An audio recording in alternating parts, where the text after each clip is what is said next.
merci à tous. Bienvenue à notre webinaire sur le traitement spécifique avec des designs d'implants particuliers que va nous présenter le docteur Danglo ce soir. Donc, je suis Emmanuel Escalante, directeur de la société Saouzan Implant. J'ai le plaisir d'accueillir ce soir en tant que modérateur le docteur Charles Maltieu, qui est président scientifique du club ITI d'Amiens, qui nous fait le plaisir ce soir d'être modérateur de ce webinaire. Et le docteur Danglo, qui est donc chirurgien exclusif en implantologie installé à Boulogne, avec qui nous avons le plaisir de collaborer depuis maintenant bientôt maintenant 2 ans, et qui rapidement a pris en charge les solutions Saouzan Implant et va nous présenter comment effectivement ces designs d'implants qu'on peut parfois trouver un petit peu loufoque, parce que c'est ce que j'entends aussi, comprendre que derrière, il y a toute une évolution grâce à la science et grâce à l'ingénierie de Saouzan Implant. Et qui de mieux qu'un praticien et un clinicien expert pour vous expliquer effectivement comment utiliser, dans quelles indications ces solutions peuvent apporter un plus et rendre possible des traitements pour les patients. Donc, Charles, je vais te laisser peut-être dire quelques mots et puis moi, je vais vous laisser ensuite complètement la, euh, la parole. Et juste, je vais rappeler à nos participants, si vous avez des questions à poser pendant la conférence du docteur Danglo, je vous invite à les poser. Vous avez un petit onglet qui est l'onglet Q et R, donc questions et réponses, afin que le docteur Maltieu puisse récoller l'ensemble des questions et interagir avec le docteur Danglo pour que, bien sûr, nous restions dans l'objectif que nous avons en présentant ces webinaires, que ça soit interactif. Alors, nous n'avons pas encore la possibilité, malheureusement, de nous réunir physiquement. Donc, on essaie de toujours apporter un contenu qui soit assez dynamique et, d'autre part, qui fait partie d'un concept de formation que nous avons développé pour Saouzan Implant en France, qui s'appelle la SI Academy, que je vous invite à retrouver sur notre site web,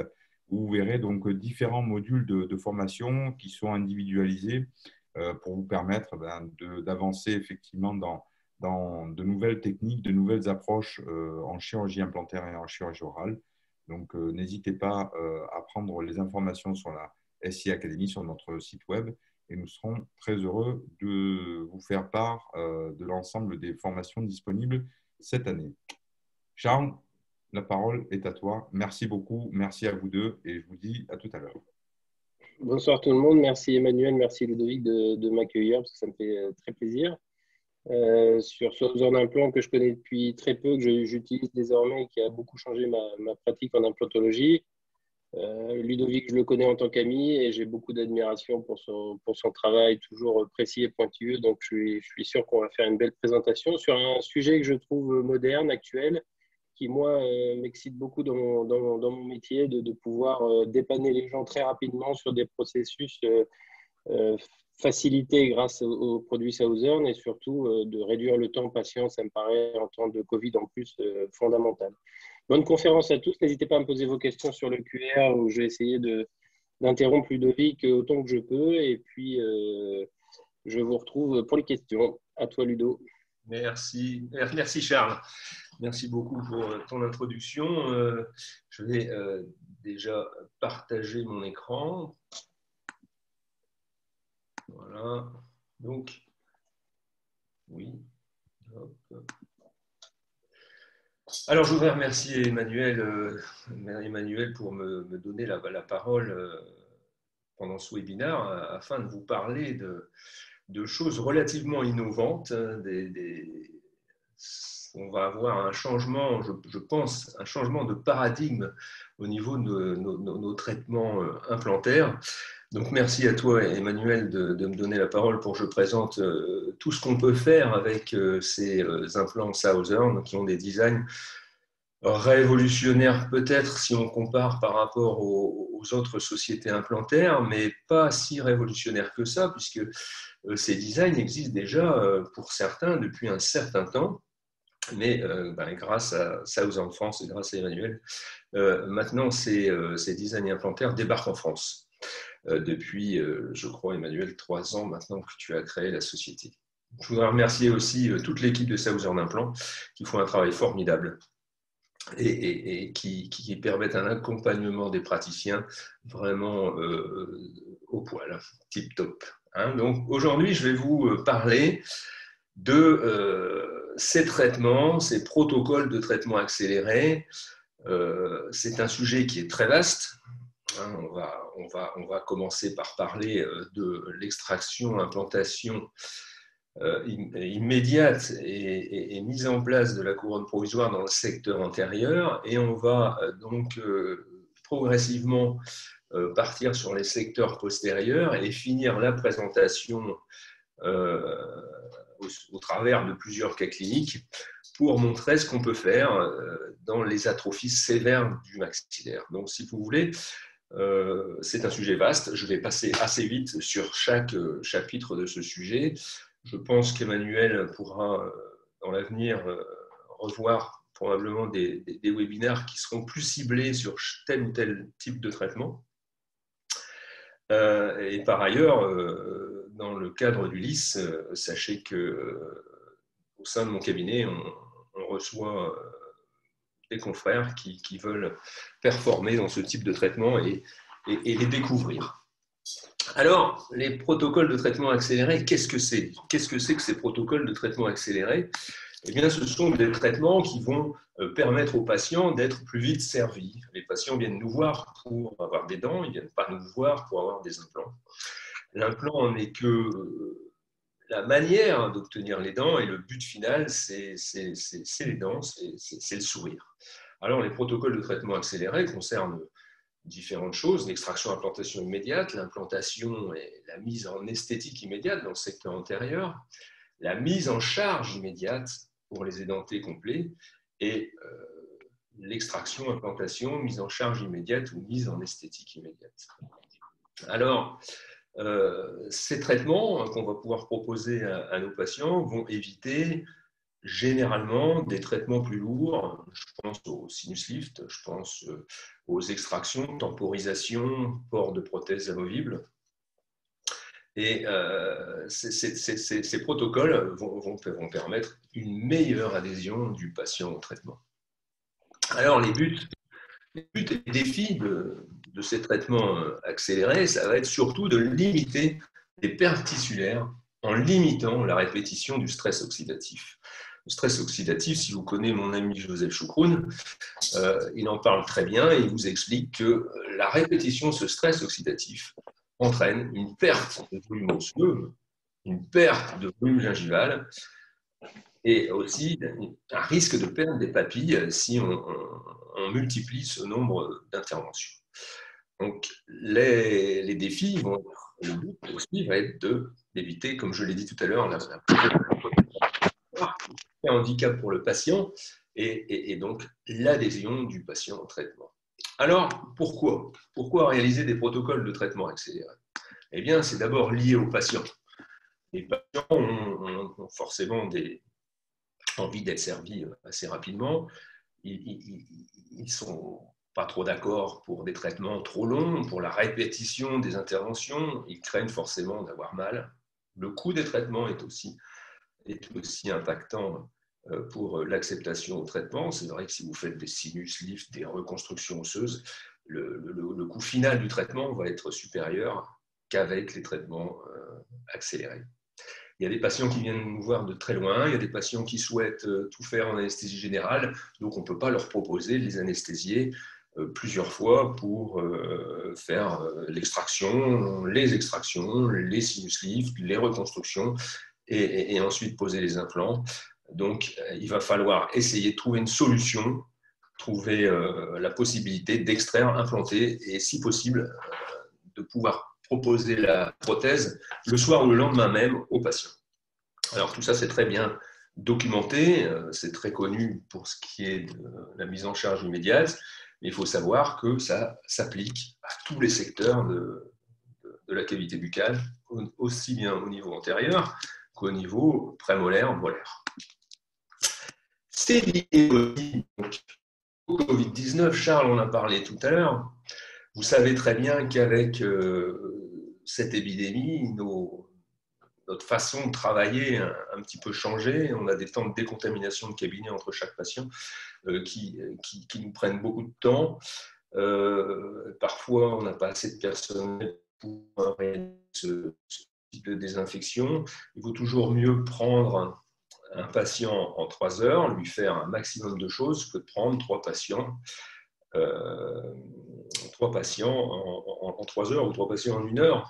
Hein, il va falloir décontaminer les cabinets. Personnellement, nous, au cabinet, on utilise ce type de technologie. Ce sont des rampes à UV qui émettent 270 watts chacune. Donc, on est à 540 watts de désinfection. On va pouvoir stériliser l'air et les surfaces en 4 minutes avec cette solution.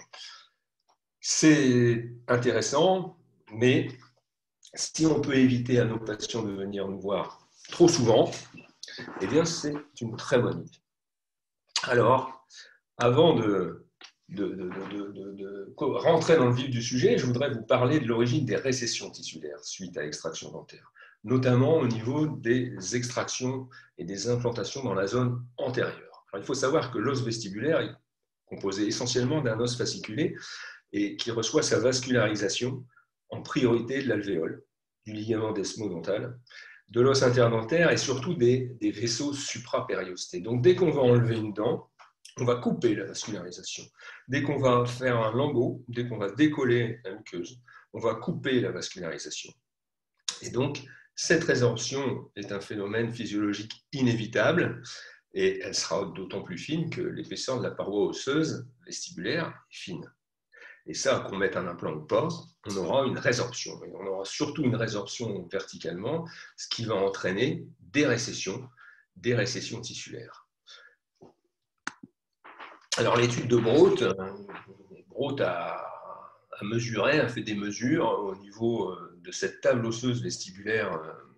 Il a trouvé que dans 25% des cas, dans les 4 premiers millimètres crestaux, il y a une absence de table osseuse vestibulaire et 10% des cas au niveau de la partie médiane de la racine. Il va donc falloir avoir des conditions pour réaliser cette mise en charge dans la zone antérieure. Et la première condition, le premier concept, ça va être la présence de cette paroi osseuse vestibulaire. Si on n'a pas de paroi osseuse vestibulaire, eh bien on va reporter cette intervention et passer par des protocoles classiques qui vont être plus longs dans le temps, interception de la résorption et éventuellement peut-être des reconstructions avant de pouvoir poser notre implant. On sait que cette résorption osseuse est plus importante quand il y a élévation de lambeaux et quand il n'y a pas de comblement. Donc, on va devoir éviter de faire un lambeau. Donc, extraction, implantation immédiate, sans lambeau. C'est assez simple. Il y a des protocoles à respecter et je vais vous les donner dans la suite du webinaire. Alors, Kahn nous montre que les incisives supérieures sont généralement positionnées contre cette table osseuse vestibulaire, ce qui pose un problème puisque quand on va enlever ces dents, on risque d'abîmer cette table osseuse. Il ne faut surtout pas l'abîmer pour pouvoir réaliser ces interventions. Et il va falloir aussi mettre notre implant dans la partie palatine de ces procès alvéolaires. D'ailleurs, Daniel Buzzer a donc défini des zones de confort, zones de danger. Alors, ces zones permettent un placement tridimensionnel de l'implant. En mésiodistal, la zone de confort se situe à 1,5 mm des dents adjacentes. Dans le sens vestibulo-palatin, la zone de confort se situe en arrière d'une ligne reliant les bords libres.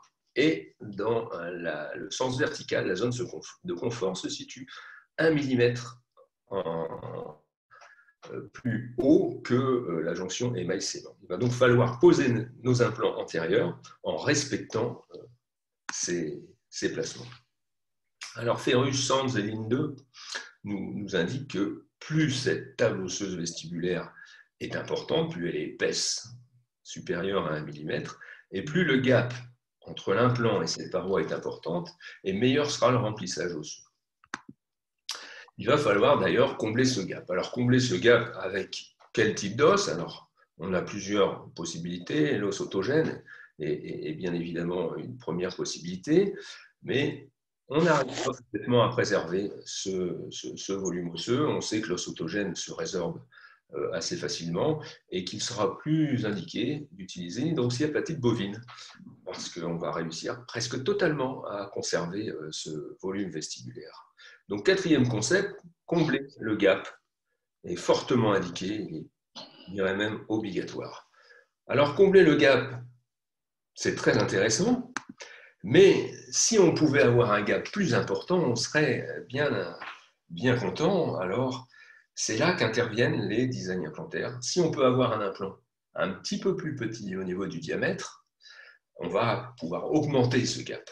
Le problème, c'est que si on a un implant avec un petit diamètre, comment faire tenir un implant de petit diamètre dans une alvéole d'extraction d'une 11 ou d'une 21, notamment si on utilise des implants de 3,5 de diamètre, comment on va réussir à avoir la stabilité primaire? Et la stabilité primaire est primordiale pour pouvoir faire de l'extraction, implantation immédiate et mise en esthétique immédiate. Donc ça, c'est le concept less is more, c'est-à-dire moins de métal et plus d'os.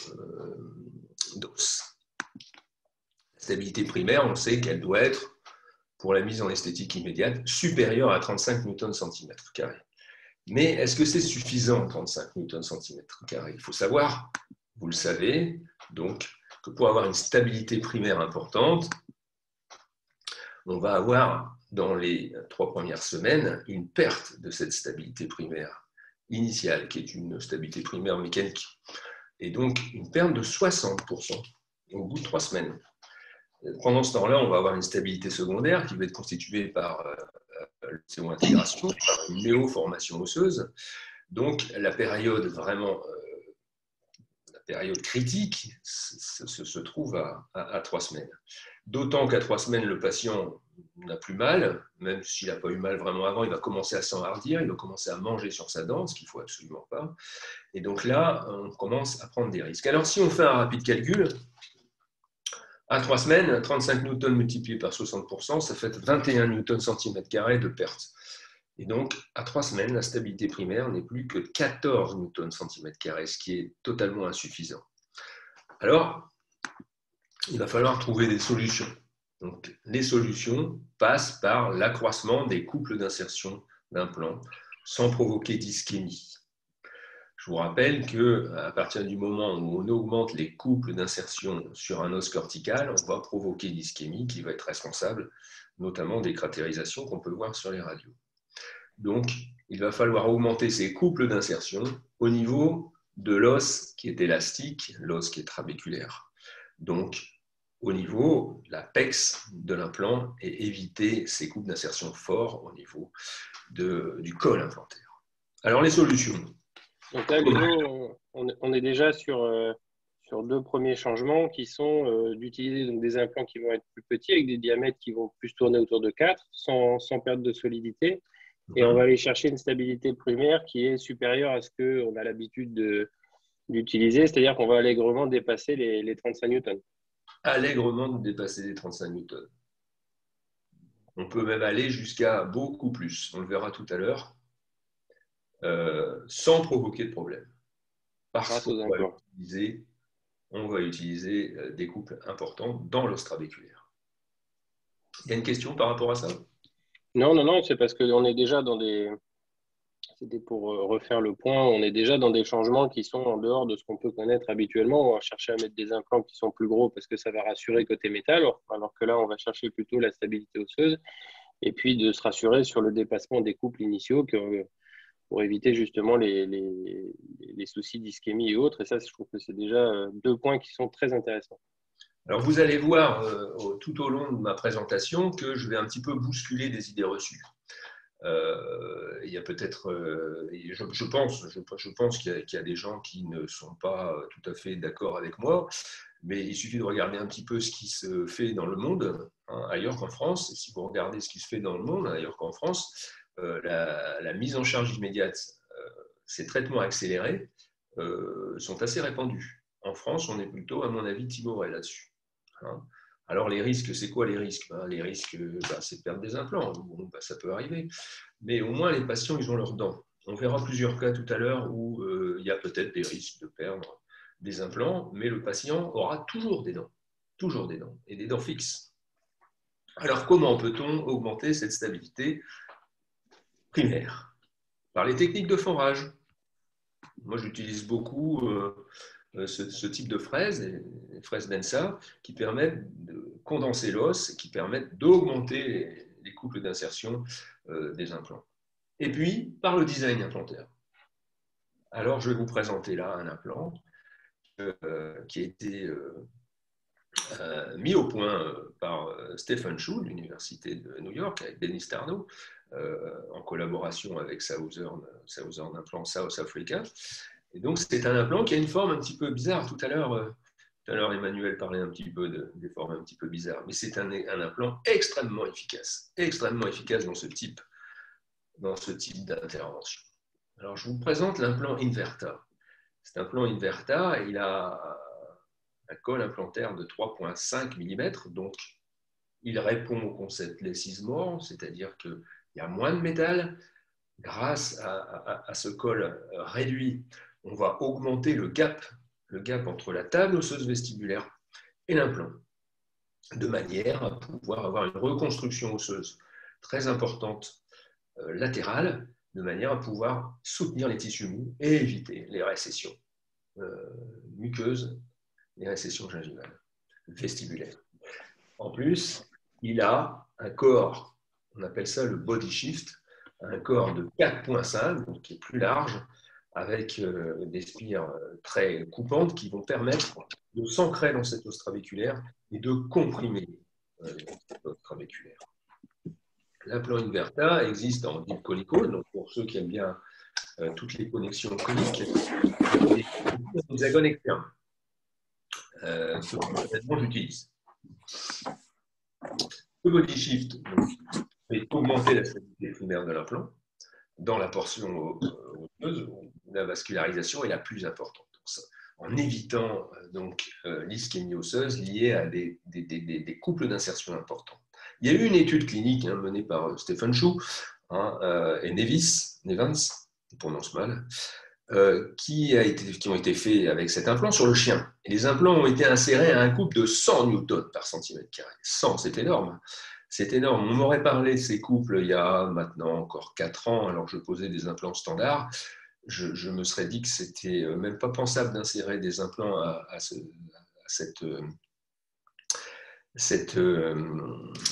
couple si important. Et donc, il n'y a aucun signe de nécrose apicale par compression au niveau de ce body shift. Personnellement, j'avais pris pour habitude, avant de poser mes implants à 35-40 newtons centimètre carré, ce type d'implant, je le pose entre 60 et 70 newtons par centimètre carré, sans aucun problème. Alors, voici un cas où nous allons devoir remplacer une 11, extraction, implantation immédiate. On a extrait la dent. On a respecté les concepts de Daniel Buzzer. L'ostéotomie est faite aux dépens de la face palatine. On a posé l'implant. Vous voyez ici que nous avons un gap important de 3 mm. On va combler ce gap et on va faire une prothèse transvissée. Je vous rappelle que les prothèses scellées sont, pour moi, prohibées pour réaliser ce type d'intervention.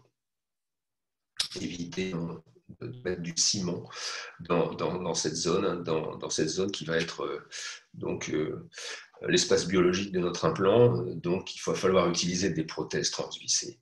Et bien souvent, le problème avec les prothèses transvissées, quand on pose des implants dans la zone antérieure, le problème c'est ça, c'est-à-dire qu'on va avoir l'émergence de la vis au niveau de la face vestibulaire. Et donc, quand on a ça, on est bien embêté. Alors, on va pouvoir régler le problème avec des composites, mais à chaque fois que notre correspondant va démonter cette couronne pour faire la prothèse définitive, eh bien, il va devoir faire du travail de résine, ce qui n'est pas très intéressant. Donc, voici la couronne en place. Le concept numéro 7, je viens de vous en parler, c'est d'utiliser des prothèses vissées. Mais alors, comment gérer l'axe de la vis? Comment peut-on faire pour ne pas être embêté avec ce type de problème? D'autant plus que les procès alvéolaires antérieurs sont toujours fortement inclinés. Ça dépend, parfois ils sont très inclinés. Alors, qu'est-ce qu'on peut faire? Alors, l'idéal, ça serait de pouvoir poser l'implant un petit peu plus au ras de la table osseuse vestibulaire pour pouvoir avoir l'émergence de la vis au niveau du cingulum. Mais on a vu tout à l'heure que ce n'était pas une bonne idée, qu'il fallait garder un gap. Donc, on va poser notre implant dans l'axe des procès alvéolaires. Et on va faire confiance à de nouveaux designs implantaires, des designs implantaires qui permettent d'avoir une correction d'angle au niveau de la tête de l'implant. C'est-à-dire qu'on va avoir, je ne sais pas si vous voyez bien ici, l'axe de la tête de vis par rapport à cet implant est décalé d'une dizaine de degrés. Et en même temps, on va avoir ici un body shifting qui va nous permettre d'avoir un petit peu de place, un petit peu plus de place pour les tissus. C'est le concept coaxis développé par Southern Implant, c'est-à-dire que tous les implants développés par Southern, notamment les Provata, Deep Conical ou les MSC à hexagone externe, sont disponibles soit droits ou soit angulés à 12 degrés, de manière à pouvoir les implantations dans le secteur antérieur. On appelle ça les coaxis. Donc cet implant est angulé à 12 degrés. On a, pour pouvoir mettre notre axe de vis au bon endroit, un thread pitch qui est de 0,6 mm. Donc quand l'implant est vissé, on pénètre de 0,6 mm. Donc si on pose notre implant et qu'on n'est pas parfaitement placé au niveau de la vis, on peut très facilement le tourner, l'implant, et il ne pénétrera que de 0,6 mm si on fait un tour complet.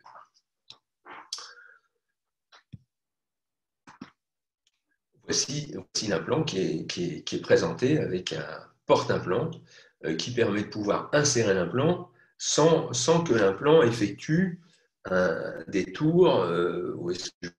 On va l'insérer, il va tourner droit, et c'est seulement ensuite qu'on va dévisser le porte-implant de manière à pouvoir avoir un axe de vis orienté au niveau du cingulum. L'intérêt de ce concept coaxis, c'est que si on inflige sur un implant une force de 300 newtons, on va avoir une réponse au niveau de la tête de vis sur un implant coaxis de 300 mégapascales, donc un stress de 300 mégapascales, alors que si on a un implant droit, on va avoir un stress augmenté de 510 mégapascales, donc presque le double de stress. Alors ça, c'est embêtant parce que si on a un stress important sur la vis, on peut avoir des risques de dévissage, des risques aussi de fritage, c'est-à-dire de libération de particules de titane dans l'espace biologique, ce qui n'est pas bon pour la stabilité biologique de l'implant à plus long terme. Et grâce à ce système coaxis, on va pouvoir utiliser des prothèses transvissées dans tous les cas. Dans tous les cas, on est tranquille. À chaque fois qu'on part pour une extraction implantation immédiate dans la zone antérieure, il faut avoir deux implants. Il faut avoir un implant droit, parce que parfois on peut mettre des implants droits, et il faut aussi avoir des implants coaxis à 12 degrés. Alors je vous présente le cas clinique numéro 1. Il s'agit du remplacement de la 11, extraction, implantation, mise en esthétique immédiate, pas mise en charge, le soir même. Vous voyez qu'il y a une récession de gencive.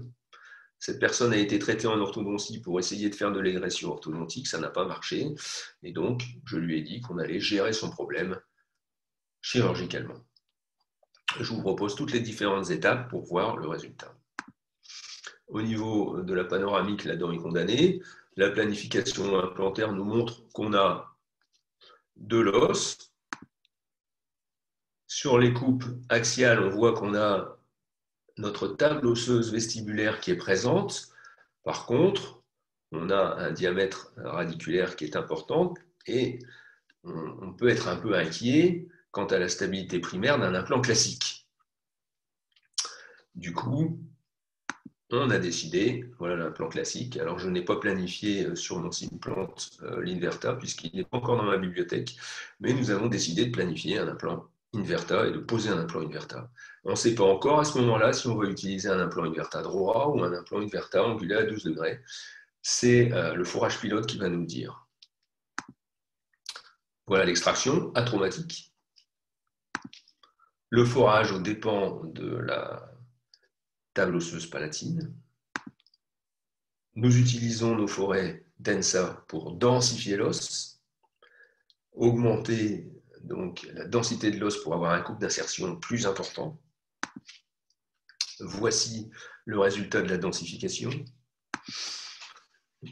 Le forêt terminal Inverta, c'est des forêts un petit peu particuliers qui sont assez pointus et qu'on passe. Ensuite, on peut poser notre implant Inverta. Voici l'implant Inverta, donc il y a une forme un petit peu d'amphore. L'implant Inverta que là, nous avons décidé de poser est un implant Inverta coaxis 12 degrés. On le voit ici à la forme du porte-implant. Il est biseauté à cet endroit-là. Et on va placer la vis du côté palatin. Voici l'implant en place. On positionne le tournevis sur la tête de vis pour vérifier qu'on va avoir un axe de vis qui sera bien sur le cingulum. Voici ici l'axe de l'implant, l'axe de la vis. Alors, je reviens en arrière. À tout moment, si on peut placer parfaitement l'implant, parce que quand on pose notre implant, parfois, il bloque à 60 newtons avec la tête de tournevis qui est ici. Excusez-moi. La tête de tournevis, l'axe de la vis qui est ici. Donc, avec une clé à main, en faisant un sixième de tour, on arrive à le placer parfaitement à l'endroit où on veut, sans pour autant l'enfouir plus que ce qu'on veut. Voici le porte-implant retiré. On a un gap très intéressant, donc on a respecté notre principe less is more. On mesure l'enfoncement par rapport au principe de Daniel Buzzer. On a 4 mm en vestibulaire sous la muqueuse, tout en sachant qu'on a une récession à gérer. Donc à terme, on aura même 5 mm. Et en palatin, on a à peu près 7 mm. Donc au niveau vertical, on est content. Comblement du gap, ici c'est de l'os allogénique. On n'utilise pas d'autogène. Bien souvent, je mélange de l'os allogénique avec de l'hydroxyapatite bovine. On a une récession à gérer. Donc là, on va devoir utiliser un tissu, un conjonctif enfoui, donc prélevé au niveau du palais, pour transformer le biotype parodontal pour qu'il soit épais. Vous allez voir ce qu'on arrive à obtenir. Donc, c'est le 8e concept, la greffe de tissu conjonctif, qui est quasiment, enfin presque systématique en antérieur, pas forcément en postérieur. Voici le volume qu'on obtient après le positionnement de cette greffe. On voit que cette greffe non seulement augmente le volume, mais en même temps ferme le gap et protège notre os. Voici l'implant posé. Les empreintes sont faites dans la foulée et la prothèse est réalisée dans l'après-midi par le prothésiste. Vous voyez que cette prothèse a une forme bien particulière, un petit peu en aile de mouette.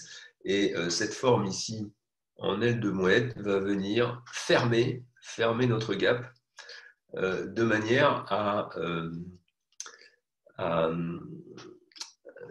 comme un conformateur, laisser les tissus venir se cicatriser autour de cette forme.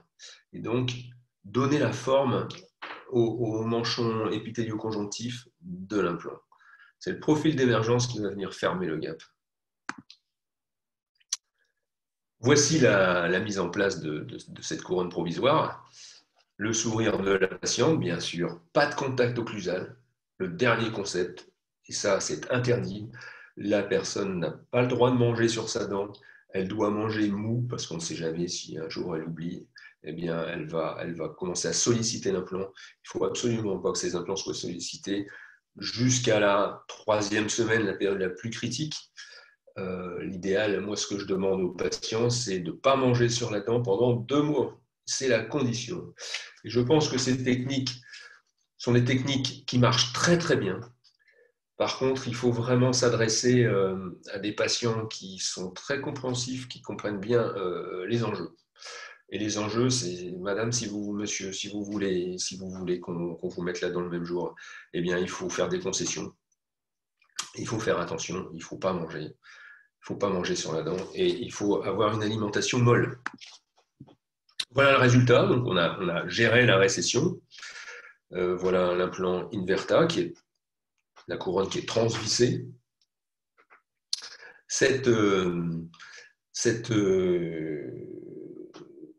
Je ne sais pas si on a la vue. Oui, voilà, on a la vue scanner post-opératoire. Vous voyez que l'implant épouse un petit peu la concavité de ce procès alvéolaire par sa conicité. Donc, c'est tout l'intérêt d'avoir un implant conique. Il n'y a pas que la stabilité primaire qui est intéressante avec ces implants coniques, mais c'est aussi éviter tous les obstacles anatomiques, notamment le foramen rétro-incisif, grâce à cette conicité. Ici, vous voyez le réservoir osseux dont on dispose au niveau du gap. On le voit un petit peu mieux ici. Vous voyez qu'on a un implant de 3,5 mm et qu'ici, on a au moins 3 mm d'os. Donc, on a un tissu qui va pouvoir se revasculariser et soutenir les tissus mous, éviter donc les récessions. Alors, les concepts, je vous les résume ici dans ce tableau. La présence de la paroi osseuse vestibulaire, c'est obligatoire. Il va falloir faire, quand on fait une extraction, quelque chose vraiment de très délicat, extraction atraumatique. Il ne faut pas casser cette table osseuse vestibulaire. Surtout ne pas faire de lambeaux. Alors au début, quand on ne fait pas de lambeaux, on est un petit peu embêté, on ne sait pas trop où on est. Mais à force, on est très à l'aise avec ça. Le placement 3D de l'implant, très important. Le comblement du gap avec de l'os allogénique personnellement mélangé avec de l'hydroxyapatite bovine. Un diamètre de colle implantaire réduit. Il va falloir utiliser des implants étroits. Stabilité primaire importante, donc implant étroit, stabilité primaire importante. Dans cette zone, eh bien, et je vous conseille l'implant Inverta. Utilisation forcément de la prothèse vissée, donc utilisation d'implants à correction d'angulation intégrée, greffe de tissu conjonctif. Les résultats seront bien meilleurs, plus durables à long terme, prédictibles. Profil d'émergence de la prothèse qui vient fermer le gap et surtout, pas de contact occlusal. Chose qui sera différente, on le verra à la fin de la présentation, pour la mise en charge immédiate chez les édentés complets. Alors là, Ludo, je crois que déjà tu mets le point sur des choses qui changent la vie au quotidien, au-delà du concept de l'extraction implantation immédiate qu'on connaît. C'est que là, tu nous dis qu'on peut forer axe bord libre quasiment et dans le sens du procès alvéolaire, ce qui me semble être beaucoup plus facile à réaliser, qu'on peut mettre en implant plus étroit, qui à mon avis aussi est plus facile à gérer, en évitant une greffe, une perforation, et qu'en plus de ça, on transvisse en palatin. C'est clairement ce que tu nous dis. Et que ton scan fait des belles images aussi, parce que ton scan est très bon. Des belles images, bon, c'est un cas que j'ai bien réussi. J'essaye de les réussir tous aussi bien que cela. Le cas est très beau, mais là, je crois qu'on est déjà sur en tout cas pour y avoir goûté, sur un changement quotidien qui est exceptionnel. En termes de confort pour le praticien et de sécurité pour le patient, je crois que là, on est déjà sur des belles données. Alors, ce qu'il faut savoir aussi, c'est que sans cet implant Inverta, j'en pose de plus en plus, sans cet implant Inverta, parfois, on promet au patient qu'il va avoir une dent le soir, et si on ne l'a pas, eh bien, on ne peut pas, parce qu'on n'arrive pas à stabiliser l'implant.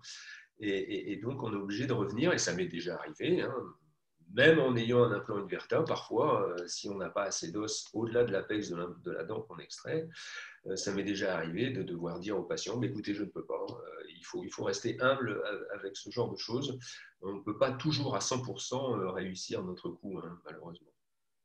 Alors là, j'avais une question sur ta greffe de tissu conjonctif, puisque comment tu gérais le décollement pour faire ta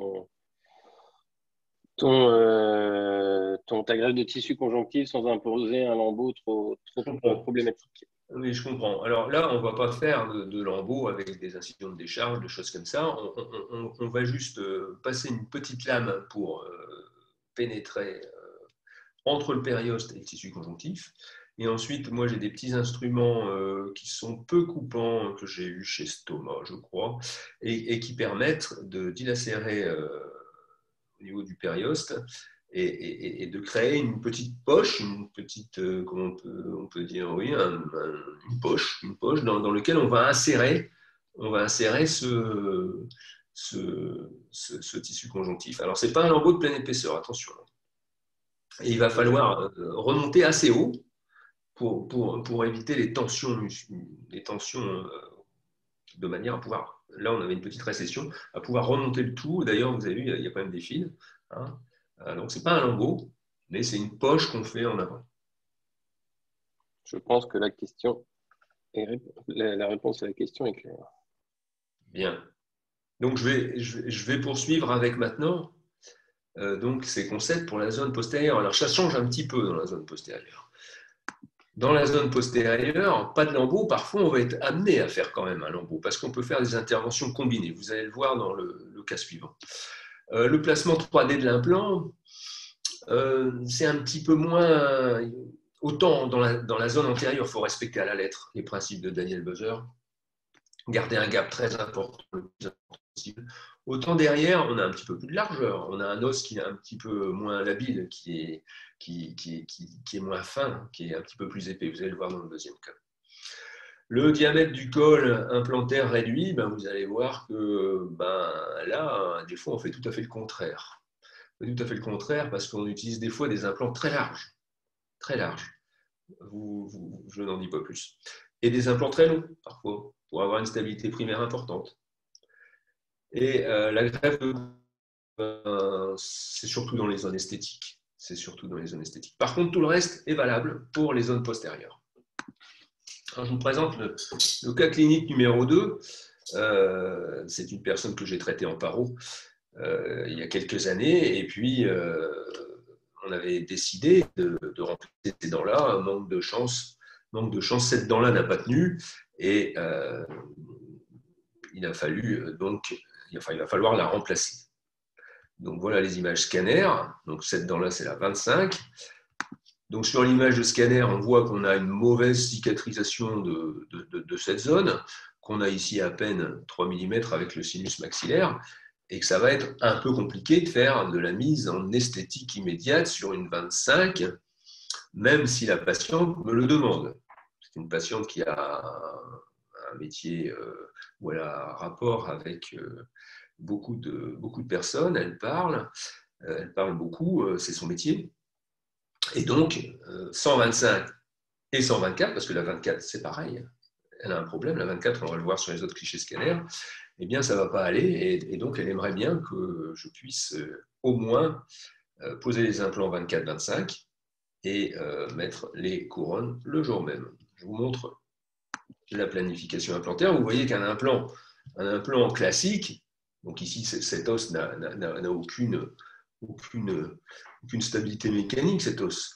Donc, vous voyez qu'on a le sinus au-dessus, donc un implant simple, il ne va pas tenir, on ne va peut-être même pas pouvoir le mettre, même si on l'enfouit, ça va être un petit peu compliqué. Donc, il va falloir trouver une autre solution. Voici ici le scanner, la coupe au niveau de la 24. Donc, la 24 est perdue. Par contre, là, on va pouvoir mettre un implant qui va avoir une bonne stabilité primaire. On a suffisamment d'os au-delà de l'apex. Voici en vue sagittale.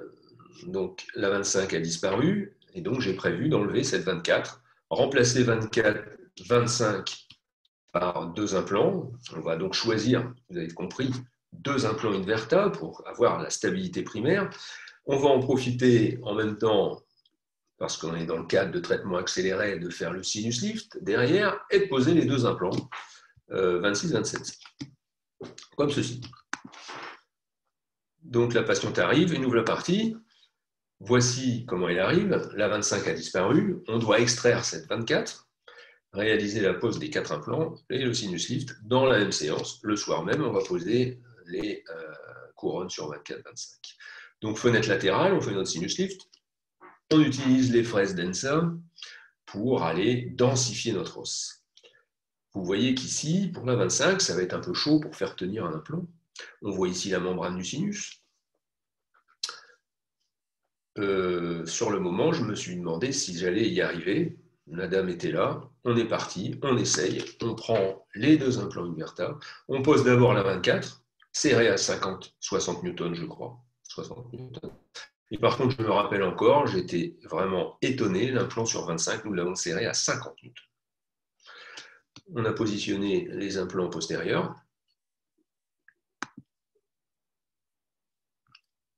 Voici les gaps importants. Alors, vous voyez ici, on a un os très important.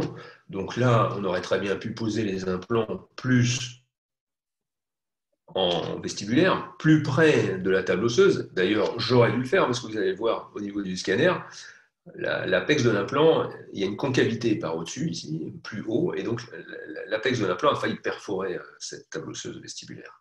Donc on aurait très bien pu anguler un peu plus notre implant et utiliser à ce moment-là un implant coaxis 12 pour pouvoir remettre l'axe de la vis côté palatin. Comblement, empreinte. Et voici les dents, les provisoires, solidarisées, posées le soir.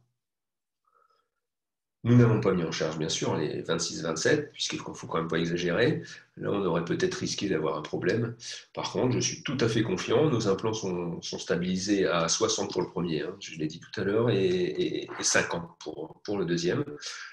J'ai revu la patiente depuis, il n'y a aucun problème, on va démarrer la prothèse définitive.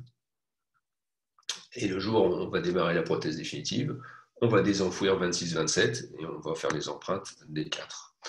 Voici le résultat, sinus lift, 2 implants classiques du coup ici, et 2 inverta. Alors le problème des inverta, et il faut se méfier de ça, et au début on a toujours un petit peu peur avec ces implants, c'est qu'ils sont larges quand même au niveau de leur portion moyenne, 4,5, donc on a toujours peur qu'ils se touchent. Donc, on les espace un peu plus. Donc là, sur ce cas-là, je me rappelle, je trouvais que c'était un petit peu trop espacé, mais j'avais peur qu'ils se touchent. Là, on a l'impression que ça touche d'ailleurs la 23, mais ça touche absolument pas la 23. Voici le scanner. Donc, voici l'erreur que j'ai failli faire. J'ai failli perforer la table osseuse vestibulaire, mais vous voyez, grâce à la conicité de cet implant, eh bien, on passe à côté. Mais il aurait été plus judicieux d'anguler l'implant de cette manière, pour placer l'implant parfaitement au centre de ce rempart osseux, d'autant plus qu'ici, on avait beaucoup d'os sur la partie vestibulaire. Par contre, si on avait fait ça, on aurait utilisé un coaxis 12 degrés, pour avoir une tête de vis, un axe de vis qui soit dans le bon axe et qui arrive en plein milieu de la table occlusale. Vous voyez ici sur l'image scanner que l'implant Inverta 24 ne touche pas la 23. Ça, c'est l'image scanner au niveau de notre implant Inverta 25. Vous voyez que cet implant ne tient que sur 3 mm d'os. Et on l'a serré à 50 newtons. Ce sont réellement des implants qui changent la vie et qui changent notre manière de voir les choses. Nous faisons au cabinet de plus en plus de traitements accélérés. Dès qu'on peut proposer ça à nos patients, on s'engouffre dedans. Et je ne peux pas vous dire, mais quand aux patients on leur propose ça, eh bien, ils ont le sourire, ils ont le visage qui s'illumine et ils vous disent oui. Parce que le patient, il est venu chercher des dents. Il est venu chercher son sourire. Il n'est pas venu chercher des implants, il n'a rien à foutre des implants. Alors si en plus on leur parle de greffe osseuse, alors là, pourtant là il y a une greffe osseuse. Mais la greffe osseuse est indolore dans ce cas-là, puisqu'elle est faite en même temps de la pose des implants et dans le même temps de la pose des prothèses provisoires. Donc le patient, il ne retient qu'une seule chose, c'est qu'il a eu ses dents. Je vous propose maintenant, on va continuer un petit peu plus vers les secteurs postérieurs, le cas clinique numéro 3. Ce cas clinique, c'est l'élimination de ce bridge, la 13 et la 16, qui ne sont plus viables. Et donc, j'ai proposé à cette personne d'extraire la 16 et la 13, et elle va se retrouver avec forcément un défaut esthétique majeur. J'ai proposé à la base le remplacement de la 13 et de la 14 par 2 implants, avec une prothèse transvissée le soir même, avec une extension 25, de manière à pouvoir lui assurer donc, le sourire. C'est une patiente qui est toute fine, toute grêle et qui n'a pas une musculature très importante. Elle m'a dit que ça faisait maintenant plusieurs années qu'elle ne mordait plus sur le secteur droit, et donc il n'y avait pas de souci, elle n'irait pas manger, elle n'irait pas se servir de ses dents secteur droit. Donc nous avons décidé de l'embarquer dans ces protocoles de traitement accéléré, et au niveau de la planification, donc, on a planifié l'implant 13, Inverta, et 14, classique, puisque là, on est dans un os qui est stabilisé depuis un certain temps. C'est là où il y a l'intermédiaire de bridge. Voici le cas. Donc, extraction de la 13, extraction de la 16, implant Inverta, implant classique, et un bridge provisoire de 3 dents avec une extension sur la 14, la 15. Alors, on extrait les dents de manière atraumatique, donc section de racine. On extrait la 14, voici le résultat, et puis on se rend vite compte qu'on a un petit souci, dans le sens où on n'a plus de table osseuse vestibulaire. Donc là, l'implant Inverta, il tombe à l'eau. Il tombe à l'eau parce qu'il ne faut pas non plus trop transgresser les règles. C'est une zone esthétique, c'est une canine. Dans ces cas-là, moi, je préfère reconstruire. Alors, le problème, c'est que moi, je lui ai promis de lui mettre des dents le soir. Donc, il va falloir changer son fusil d'épaule. Et c'est ça aussi, les traitements accélérés, c'est qu'il va falloir, en cours d'intervention, changer d'optique, changer de manière de procéder et avoir toutes les armes à sa disposition pour pouvoir le faire. Et donc là, la décision que j'ai prise, c'est de mettre bien sûr l'implant 14, mais de mettre un implant au niveau de la molaire, au niveau de la 16. Le problème au niveau de la 16, c'est que c'est une pluriradiculée, il y a 3 racines, et puis qu'on a le sinus au-dessus. Le sinus, il est à 6-7 mm au-dessus. Comment faire? Alors, sur ma planification, je vois que je vais devoir probablement faire un sinus lift en passant, donc, comme les Summers, en passant par l'alvéole, et nous allons faire ça avec les fraises Densa, mais on va utiliser un implant un petit peu particulier, un nouvel implant au design, qui est d'ailleurs pas si nouveau que ça, puisqu'il a été conçu dans les années en 2006, et ça, c'est l'implant Max. L'implant Max, donc il est pas tout jeune, hein, il date de 2006. Il y a eu des études, notamment par Stéphane Van de Weg et André Hatting. Hein, ils ont pris 75 patients. Ils ont posé ces implants Max dans des extractions sur molaire, et certains des implants ont été mis en charge. Enfin, mis en charge. C'est pas mis en charge. Il y a une couronne qui a été mise dessus. D'autres n'ont pas été mis en charge. Et les taux de survie, les taux de survie sont quand même pas mal, parce que les implants qui ont été mis en charge, les taux de survie sont de 90%, ici. Et les implants qui n'ont pas été mis en charge, ils sont de 98%. Alors on peut comprendre que sur une molaire, il y a pu avoir des petits couacs, des patients qui, même s'ils avaient promis de ne pas manger sur leurs dents, c'est difficile quand même sur des molaires. Hein, mais vous allez voir que même si on n'est qu'à 90%, on sait que pour cet implant Max, le taux de survie est de 95% pour les implants qui ont été donc, immédiatement positionnés, et pour les implants qui ont été positionnés dans de l'os natif. C'est-à-dire qu'entre un implant qui a été positionné dans une alvéole d'extraction et un implant qui a été positionné dans un os natif, on a le même taux de survie, 95%. c'est un implant qui marche très bien et qu'on utilise beaucoup au cabinet. Dans ce cas de cette patiente-là, ça nous a sauvé la mise. Forêt densa, on fait l'élévation de sinus.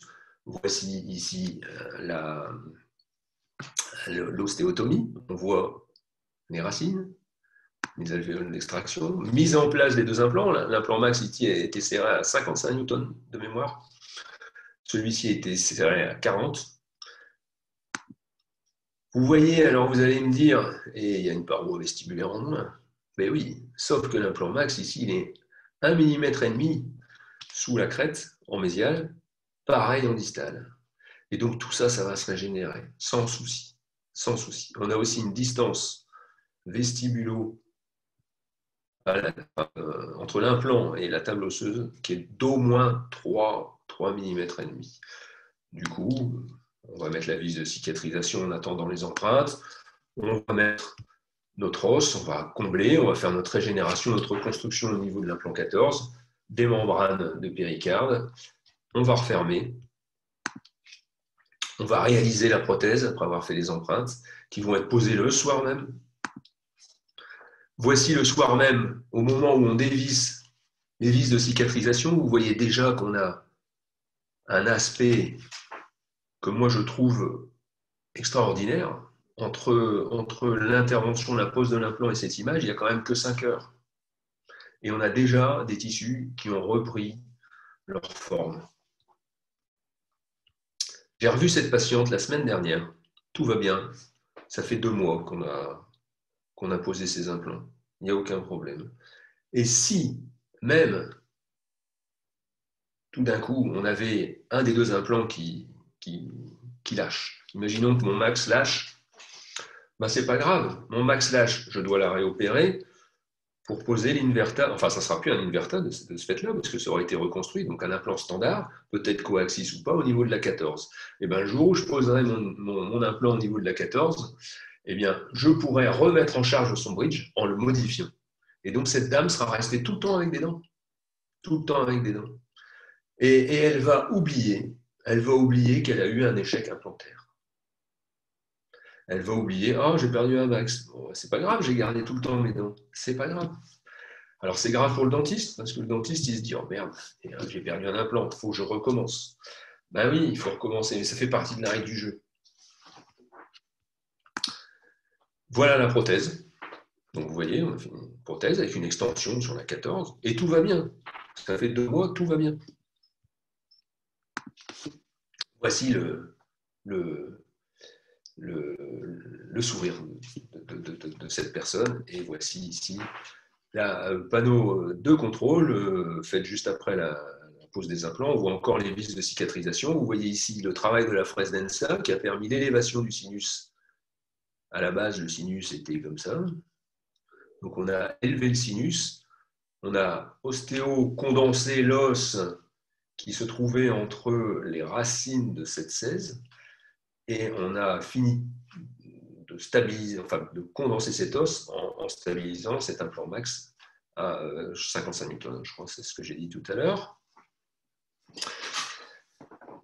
Donc, si vous voulez, si on peut faire une petite conclusion avant d'aborder des traitements des édentés complets, vous voyez qu'il n'y a pas que la mise en esthétique immédiate au niveau du secteur antérieur qu'on peut pratiquer grâce à l'innovation implantaire. On peut aussi faire plein de choses et rendre service à nos patients pour toutes les zones qui se situent entre l'antérieur et le postérieur, qui malgré tout sont des zones visibles, les zones prémolaires, les zones de canine, les zones prémolaires, et les zones maxillaires. Il n'y a pas longtemps, j'ai posé un implant, ce n'était pas un max, mais pour remplacer une molaire, il y avait juste une molaire, une 46 à remplacer. Eh bien, la personne, elle était très contente que je puisse lui proposer une dent provisoire tout de suite. Et l'orthodontiste aussi, parce que ça stabilisait l'édentement. Elle avait un bridge collé qui permettait d'éviter que ça se resserre. Donc là, Ludo, moi qui te connais pointilleux, fuyant l'échec, bon, comme beaucoup, tu vas me dire, mais là on est vraiment sur ce qui t'a fait changer de paradigme, justement, sur ces protocoles accélérés. Là, on n'est plus dans des histoires de connectique, de choses comme ça. Là, c'est vraiment le design implantaire, la conception de l'implant qui t'a fait changer ton fusil d'épaule, là, pour le coup. On est bien d'accord. Alors, je vais même vous faire un aveu. Depuis que je travaille avec Southern Implant, je ne travaille plus de la même façon. Ma vision de l'implantologie a complètement changé. Complètement. Et elle a été amplifiée aussi par ce premier confinement. J'avais déjà rencontré quelques praticiens étrangers parce que, comme tu le sais, je fais partie des Zaga Center. Mon cabinet est répertorié en tant que Zaga Center Nord de France. Zaga Center, c'est donc l'équipe de Carlos Aparicio à Barcelone qui a développé ce concept pour les implants zygomatiques. Donc, lors d'une de nos réunions à Barcelone, j'ai rencontré beaucoup de praticiens étrangers, forcément, puisque les Français, il n'y en a pas beaucoup, on n'était que 3. Et il y avait beaucoup d'étrangers, et notamment un de mes mentors, on va dire, qui s'appelle Costa Nicolopoulos, qui est le maître en la matière des protocoles de traitement accéléré. Il m'a fait découvrir beaucoup de choses qu'on pratique à l'étranger. Lui, Costa Nicolopoulos, je peux te dire qu'il fait ce que je fais, enfin je fais ce qu'il fait, hein, c'est lui qui fait, mais lui, il met la prothèse définitive dans la semaine. Il fait du one-on-one. Comment ? Il fait du one-shot. Ouais, et il travaille plutôt bien. Et il sert ses implants à 80 newtons. Et il sert les piliers sur les implants, les piliers multi-unit abutment, il les sert à 40. Parce qu'il veut que tout ça, ça tienne la route. Et je pense qu'en France, Southern est en train de faire qu'il y a un changement de philosophie. En tout cas, moi, c'est fait. Un changement de paradigme. Et les patients, je peux dire, les patients sont ravis. Les patients sont ravis. Je te montrerai tout à l'heure le sourire d'une de mes patientes. Moi, je remercie le confinement aussi parce qu'on a eu un échange téléphonique un peu long, je ne sais pas si tu te souviens, où justement j'ai découvert Southern, le concept, et depuis, c'est vrai qu'il y a ce confort qu'on n'a pas toujours, même si bon, c'est pas nouveau, la mise en esthétique immédiate, surtout dans le secteur antérieur. Je pense que c'est quand même pratiqué depuis quelques années avec une fiabilité qui est quand même reconnue. Mais c'est vrai que la stabilité, elle est quand même assez surprenante et surtout après, c'est du détail, mais c'est ce détail-là, quand on pose tous les jours, il est important. C'est les 12 degrés, l'implant qui est plus large pour assurer une stabilité primaire, éviter une greffe. Aujourd'hui, on sait quand même que l'échec il va venir plus facilement. Et ça, c'est ça au quotidien. Je pense qu'à tout niveau, c'est des choses qu'il faut prendre et qui sont super importantes. Oui, oui. Un échec, c'est pas grave.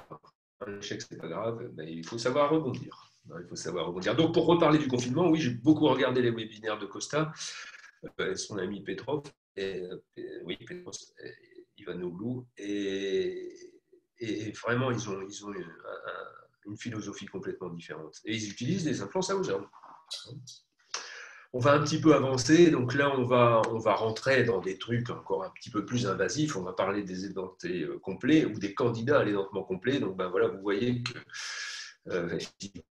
terminal, il va falloir extraire toutes les dents. Quand vous parlez aux patients d'extraire toutes leurs dents, forcément ils se doutent bien qu'ils vont entendre ce genre de choses, mais quant à franchir le pas, pour eux, c'est une bombe atomique, quoi. On va leur enlever leurs dents.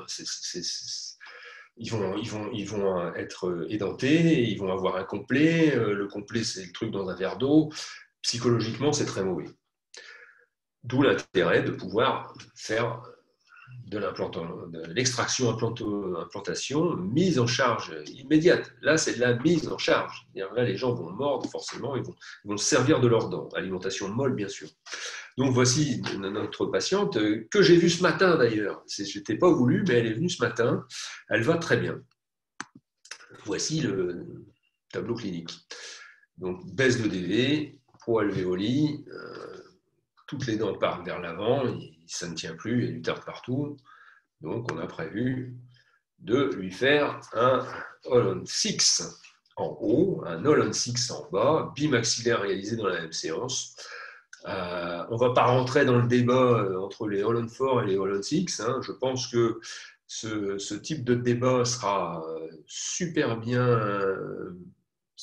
traité par mon ami Armik Mination, qui sera au symposium sur le Zygo Meeting au mois de mai. Je vous conseille tous de venir parce que ça permettra de enfin se revoir, puisque les webinaires c'est bien gentil, mais quand il y a du monde autour de soi, c'est quand même plus sympa.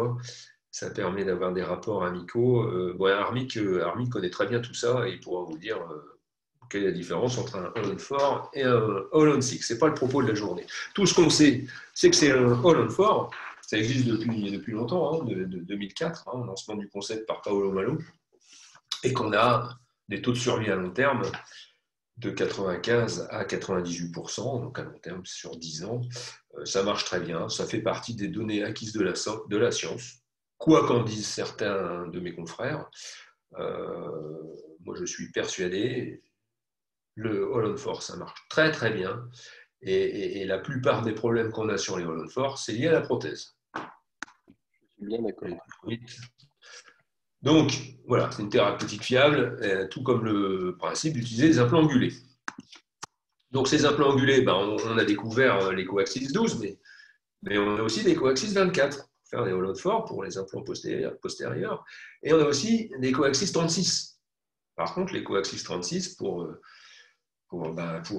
une architecture, vous voyez qu'ici, sur un implant de 4 mm de diamètre, un RP, si on met une angulation de 36, la vis va traverser l'implant. Donc les 36 degrés sont disponibles uniquement sur des plateformes de WP, c'est-à-dire de 5 mm, qui peuvent être très intéressants pour placer les implants encore plus postérieurs, donc au niveau des 16, pour diminuer les cantilevers. Alors, ces coaxis, ils ont été vus en long et en large. Stéphane Van de Weeg a beaucoup écrit là-dessus. Hein. Vous voyez, 433 coaxis, taux de survie à 7 ans, 99%. Il en a mis partout, la mandibule, le maxillaire, des 12, des 24, des 36. Ça marche très bien. Bien sûr, ces implants coaxis 4, ils doivent être solidarisés. Contrairement aux 12 degrés qu'on peut utiliser en unitaire, on l'a vu pour les zones antérieures. Il a comparé en mettant des implants à correction d'angle, donc des coaxis, dans une mandibule d'un côté, et de l'autre côté, il a mis des implants droits avec des abutments angulés. Et donc, il n'y a pas trop de différence significative. On a toujours un taux de survie donc, de 99% dans son étude. Le problème des piliers angulés qu'on utilise dans le concept classique du All-on-4 décrit par Paolo Malo, ces abutments, donc ces multi-unit abutments angulés, sont angulés à 30 degrés dans la technique originale. Le problème, c'est que ces multi-units sont serrés à 15 newtons. Alors que nous, sur nos coaxis 24, on va serrer à 35. Et on peut même serrer à 40, comme Costa. Ça permet d'avoir une prothèse un peu plus durable. Alors voilà, je reviens au cas de ma patiente. Vous voyez qu'ici, on va avoir un problème. On va avoir un problème du côté droit. Vous voyez, on a une perte osseuse très importante. Comment gérer cette perte osseuse? Je dois extraire les dents et poser les implants le même jour, ou placer mon implant postérieur. Si je le place ici, je vais avoir une prothèse avec un gros cantilever ici, et c'est interdit sur les prothèses provisoires. Du coup, je me dis, est-ce que je ne pourrais pas le placer là? Mais si je le place là, au niveau de la molaire, c'est-à-dire ici, et angulé à 24 degrés, je me retrouve dans le sinus. Et puis dans le sinus, jusqu'à la base de l'implant, donc ça ne va pas. Donc je me suis dit, pourquoi pas changer un petit peu de concept. On ne va pas mettre des implants angulés et puis des implants droits, on va mettre un max ici. Donc j'ai décidé de mettre un max ici. Le problème, c'est que, j'ai perdu ma souris, entre le max et l'implant droit ici, il va y avoir une longue distance. Donc je vais quand même mettre un implant angulé ici. Et vous allez voir comment je vais faire. Voici la planification. Le max et l'implant angulé ici. Ici, la coupe, sur l'implant angulé, on voit qu'on flirte avec le sinus. Si je le pose un petit peu plus postérieur, je rentre dans le sinus. Normalement, la technique du Hollow 4 et du Hollow 6, c'est de ne pas rentrer dans le sinus, c'est-à-dire mettre mon implant 14 un petit peu plus en avant. Mais on va contourner le problème. À l'ouverture, on voit ce défaut. Donc, je vais mettre mon max ici. Et je n'ai pas trop envie de mettre mon implant ici, dans ce défaut, parce que la stabilité ne va peut-être pas être terrible. Donc, je vais le mettre. Je n'ai pas envie de le mettre non plus ici, parce que je veux être le plus postérieur possible. Je veux soulager mon max. Donc, je veux faire un petit peu un compromis. Donc, je vais le mettre ici. Mais si je le mets ici, eh bien, je me paye le sinus. C'est pas grave. J'ai pas fait beaucoup de photos, je peux pas vous montrer l'intermédiaire parce que All on 6 en haut, All on 6 en bas, c'est une course contre la montre avec l'anesthésie, c'est une anesthésie locale. Donc quand on prend des photos, ça prend beaucoup, c'est très chronophage. Mais je vais vous montrer le résultat et je vais vous montrer comment j'ai contourné le problème. Voici le résultat. La prothèse a été posée le lendemain. Les deux prothèses en même temps. On a nos 6 implants en haut, nos 6 implants en bas. On n'a pas de cantilever parce qu'on a réussi à mettre les implants relativement postérieurs, ce qui est un bon point pour l'ostéo-intégration des implants. Et voici la panneau réalisée le jour même, l'implant max. Et ici, on voit qu'on a un implant angulé qui est un petit peu différent. Effectivement, c'est un implant de 22 mm. 22 mm, c'est un autre concept développé par Pietro Ferraris et Giovanni Nicoli, qui sont deux Italiens qui étaient poseurs d'implants zygomatiques et qui se sont dit mais pourquoi on ne pourrait pas faire un zygomatique inversé, c'est-à-dire un zygomatique dans l'autre sens. Et ils ont développé cet implant, on appelle l'implant Nasalus, un implant de 22 mm qui pénètre dans le sinus maxillaire, donc qui rentre dans le sinus maxillaire et dont l'apex vient se mettre dans la paroi externe des fosses nasales. Donc, ils ont sorti une étude en 2019 sur 110 nasalus, un seul nasalus perdu. Donc, pour vous dire que ça marche. Et sur un follow-up de 6 mois. 6 ans, excusez-moi. De 6 mois à 6 ans. Ça marche. Et ça rend beaucoup de services puisque ça permet une alternative aux implants zygomatiques, de reculer encore l'arrivée pour la réalisation d'implants zygomatiques. Voici la technique. Si on a plus de 3 mm d'os au niveau de la crête, eh bien on va faire ce que j'ai fait, c'est-à-dire qu'on va rentrer dans le sinus et on va venir mettre l'apex de l'implant au niveau des fosses nasales. Avec le forêt pilote, on va mettre les fosses nasales. On va avoir un ancrage tricortical. Ici, là et là. Et on va venir mettre notre implant. Si on a une crête osseuse très fine en hauteur, moins de 3 mm, à ce moment-là, il va falloir incliner la membrane de Schneider et réaliser une greffe. Pas pour que l'implant tienne mieux, mais pour éviter, parce qu'on va perdre un petit peu d'os, on va perdre 1,7 mm d'os. C'est toujours comme ça. Alors si on n'a que 2 mm d'os et qu'on perd 1,7 mm d'os, qu'est-ce qu'on a? On a une communication bucco-sinusienne. Donc on va greffer le sinus seulement sur la portion antérieure pour éviter cette communication bucco-sinusienne. Donc c'est la technique originale de Pietro et de Giovanni. Alors il va falloir utiliser des implants un peu particuliers, ça va jusqu'à 24 mm, et des forêts relativement longs. Il faut que le patient puisse ouvrir la bouche assez grand, puisque contrairement aux zygomatiques, on vise par l'arrière. Voici, donc c'est d'autres photos pour que vous puissiez bien comprendre la technique de pose de cet implant nasalus. On va faire une fenêtre sinusienne, et là on va faire exprès, vous voyez la sonde ici, de forêt dans le sinus. Donc on passe dans le sinus, et ensuite ici, on a le point d'impact de cette paroi osseuse externe des fosses nasales. Sur la photo suivante, vous allez voir le trajet de l'implant, crestal, ancrage dans la corticale, on est dans le sinus, et ici, le deuxième ancrage et le troisième ancrage au niveau de la face interne des fosses nasales. Voilà. Maintenant, je vous propose, avant de terminer, d'aborder les atrophies sévères.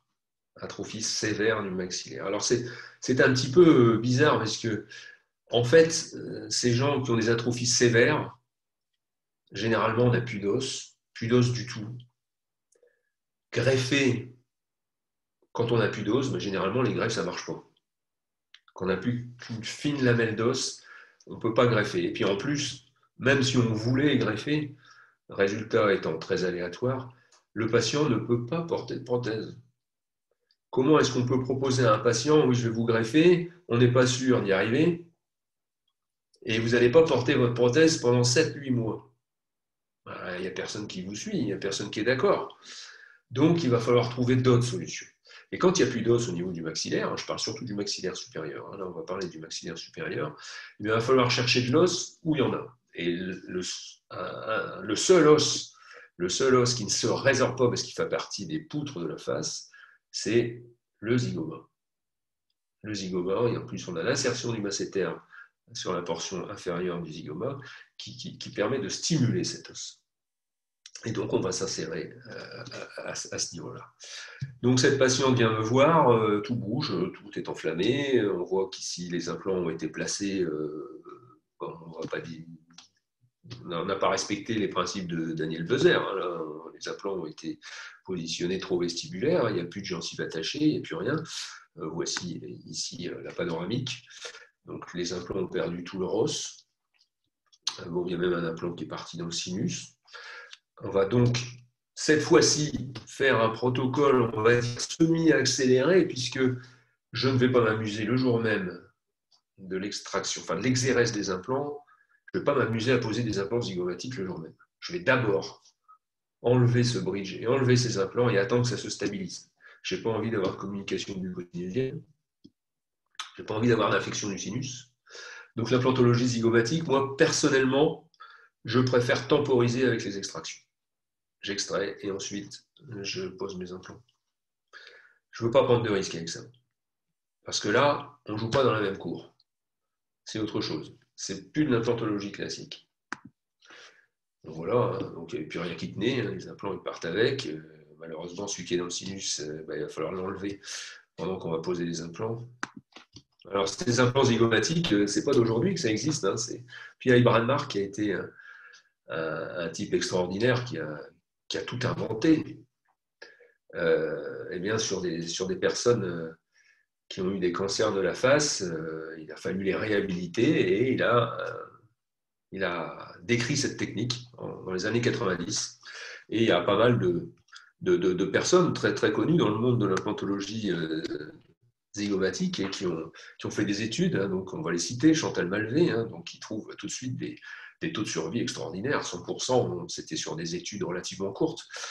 Edmond Pedrosian de San Francisco, pareil, qui est en train de développer ça aux États-Unis de manière considérable. Aux États-Unis, il y a des salles de cours entières de confrères qui apprennent ces techniques. Et puis, Carlos Aparicio de Barcelone, qui trouve un taux de survie de 95% à 10 ans, ce qui est tout à fait intéressant, puisque ce sont les taux de survie sur les implants classiques. Alors, bien sûr, ces implants zygomatiques s'ancrent dans le zygoma, et donc, comme il n'y a plus d'os au niveau crestal, plus d'os maxillaire, eh bien, il va falloir les solidariser pour les stabiliser un petit peu comme un plâtre sur une jambe cassée. Donc, il faut obtenir notre polygone de sustentation et il faudra faire donc une prothèse immédiate. Il faudra faire de la mise en charge immédiate. Alors, c'est un petit peu étonnant, c'est un petit peu magique. Il n'y a plus d'os, plus du tout, et on peut proposer à nos patients des implants et la pose de la prothèse le même jour. Et je peux vous dire que ça, c'est pas de la magie, c'est réel, ça marche. Et alors les gens, vous ne pouvez pas leur faire un plus beau cadeau que ça. Parce que bien souvent, ces gens-là, ils ont été un petit peu partout. Justement, je pense à la patiente Charles que tu m'as envoyée hier. Cette patiente, elle a été à Budapest, elle a été encore ailleurs, je ne sais plus trop où. Et puis là, elle est venue me voir en pensant que j'allais lui dire qu'on ne pouvait rien faire. Si. Je peux te dire qu'elle était super, super contente et qu'elle a passé une bonne soirée. Voilà, donc comment ça marche? Les implants zygomatiques ont un peu évolué. Ils ont un peu évolué. C'est des implants qui rentrent dans le sinus. Avant, ils étaient usinés et c'est une très bonne chose qu'ils restent usinés. Il ne faut surtout pas utiliser des implants qui sont rugueux parce que les bactéries peuvent se coller dessus. L'état de surface est intéressant au niveau du zygoma, c'est-à-dire l'endroit où on cherche l'ostéo-intégration. Et comme les implants sont fortement angulés vers le zygoma, il faut une tête qui soit angulée, là, cette fois-ci, à 55 degrés. Donc, ça, aux heures d'implant, en ont 4 au catalogue. Moi, personnellement, j'utilise beaucoup les Zygane, mais de plus en plus les Zygex. Et les Zygex, ils sont comme les Zygane. La différence, c'est qu'il n'y a pas de filetage ici. Et donc, ils sont très intéressants à utiliser dans les cas de Zaga 3, Zaga 4. On en parlera un petit peu plus lors de notre symposium, notre Zygo Meeting.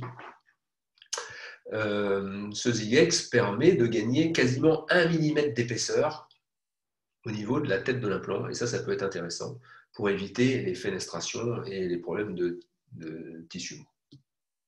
Là, on ne va pas rentrer dans le détail parce que ce n'est pas le sujet de la présentation d'aujourd'hui. Alors, le placement, je vais passer assez vite. On a un forêt pointeur qui permet ensuite d'utiliser le forêt pilote que voici, de 2.7. Ensuite, on va tout de suite positionner l'implant, donc ça va assez vite. Le forage est très rapide. Ce qui est long, c'est de prendre ses marques, c'est-à-dire de trouver les axes. Et donc ça, pour trouver les axes, il faut absolument faire une planification implantaire. Sans planification implantaire, c'est suicidaire de pouvoir commencer à poser ce genre d'implant, enfin pour moi. Deuxième implant, là on est vraiment dans les atrophies extrêmes, on n'a plus d'os nulle part. Alors le deuxième implant, moi je commence toujours par l'implant postérieur, pour le mettre le plus postérieur possible. Et je pense que même dans des cas où on n'en met que 2 zygots, des zygots postérieurs, il faut être le plus postérieur possible parce qu'on ne sait jamais. Peut-être qu'un jour, on aura besoin, en secours, de mettre un implant zygomatique en antérieur. Et donc, si on met l'implant postérieur au milieu du zygoma, eh ben, on est de la revue pour pouvoir mettre l'implant antérieur. Parce que si on le met plus en avant, eh ben, il y a l'orbite, mais on ne peut pas aller plus en avant. Donc voilà, positionnement de l'implant. Je vais passer assez vite, là, j'en ai bientôt terminé. Voici les images de l'intervention. Donc ça se fait en anesthésie générale. On voit, il y a le backing qui est là. Nous avons fait une large fenêtre pour aller chercher, je vous rappelle, l'implant qui traînait dans le sinus. Donc on a enlevé cet implant et on a positionné nos 2 implants zygomatiques. De l'autre côté, on n'était pas obligé de faire une fenêtre. Maintenant, je ne fais plus de fenêtre. Je fais uniquement des fenêtres dans les cas de Zaga 0, Zaga 1, pour des points d'irrigation de forêt.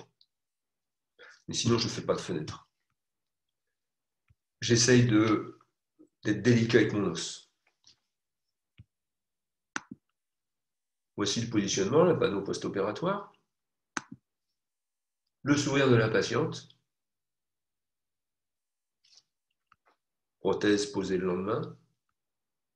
Et pour conclure, je voudrais parler donc de ce qu'on apporte à nos patients avec ces traitements, ces protocoles de traitement accéléré. Perdre une dent devant, moi je sais que pour moi, ce serait dramatique. Et je pense que pour beaucoup de patients, c'est dramatique. Porter une prothèse amovible, si on ne peut pas faire autrement, on va la porter, mais c'est psychologiquement épouvantable. Dès qu'on peut, eh bien, il va falloir proposer ce genre de traitement, dès qu'on peut, sans transgresser les règles. Parce que si on transgresse les règles, et là, on peut avoir de gros problèmes, parce que si, par exemple, on pose quand même un implant alors qu'il n'y a plus de parois osseuses vestibulaires, qu'on va se dire, c'est pas grave, je vais reconstruire. On va mettre des membranes et des choses comme ça. Eh bien, on peut aller au-devant de grosses difficultés avec des récessions importantes et des problèmes esthétiques majeurs. Donc, je préfère dans ces cas-là travailler sur un site qui aura été reconstruit et consolidé. Donc, il faut savoir être assez humble avec ces techniques. Il faut savoir aussi pouvoir changer de stratégie en cours d'intervention. Plutôt utiliser tel ou tel type d'implant. C'est intéressant, ça permet de réfléchir. Mais dans tous les cas, à chaque fois, vous aurez le sourire de ces patients. Et ces patients parlent. et ces patients vont vous envoyer beaucoup de monde, parce qu'ils sont très reconnaissants, très très reconnaissants.